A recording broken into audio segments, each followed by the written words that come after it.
Each of us is different and unique, but we are also the same in many ways, and so we tend to do things in a similar manner.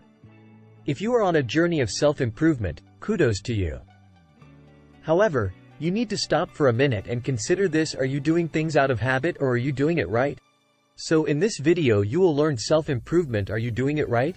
I promise that in the end of this video, you will feel that I have learned something, which I implement a little bit also in my day-to-day life. I can change and improve myself. If you get knowledge and if you find this helpful, then don't wait, subscribe to our channel. So let's start. We all have habits, and they are not always good habits. When making changes in your life to improve your situation, it can be difficult to get yourself into good rut, develop good habits. Rut means habit or pattern of behavior. When you are working on creating good habits, you need to make sure that you give yourself credit even for the minor successes that occur every day. Even when things aren't going quite like you wanted, you will likely get a small part of your daily goal right, and you need to give yourself credit for that. The better you feel about your achievements, the more likely you are to make those good habits permanent habits. You are considerably less likely to achieve your self-improvement goals if you are depressed. You'll appreciate the positive change you're looking for if you approach it with the mindset that you'll succeed, starting with tiny steps that build a habit that you automatically do as part of your regular life. If you find yourself in a rut, there's no better way to get out of that rut than by implementing consistent steps that go in a better direction. Smaller habits, bigger results. Studies have shown that over 45% of our behaviors are dictated by our habits. Then the question here comes is, how does a person create these new habits? It isn't always easy. We all have busy lives filled with all kinds of responsibilities that make it difficult to implement change.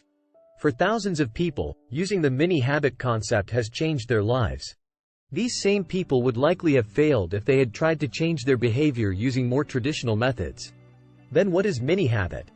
According to Stephen Guise, a mini-habit is a very small positive behavior that you force yourself to do every day.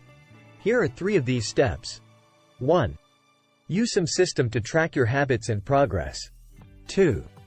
Set a super easy goal to start. 3. When you beat your goal, don't increase the standard.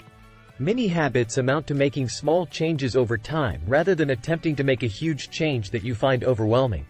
When you find something too overwhelming, you are more likely to fail than create your new habit. When we feel overwhelmed, we are more likely to slip back into what we are comfortable with, and that means failure. Our minds can better handle small changes, small steps that don't create panic and make us feel like it is beyond our ability. So if you are working on improving yourself and you are doing it using mini habit changes, you are doing it right. If not, you need to change.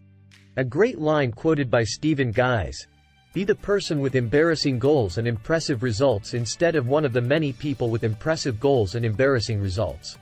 Don't forget to answer this question in comment section. Which good habit will you start from tomorrow? If you like this video and knowledge shared in it, click the subscribe button and press the bell icon to get notified for new videos we release on self-development.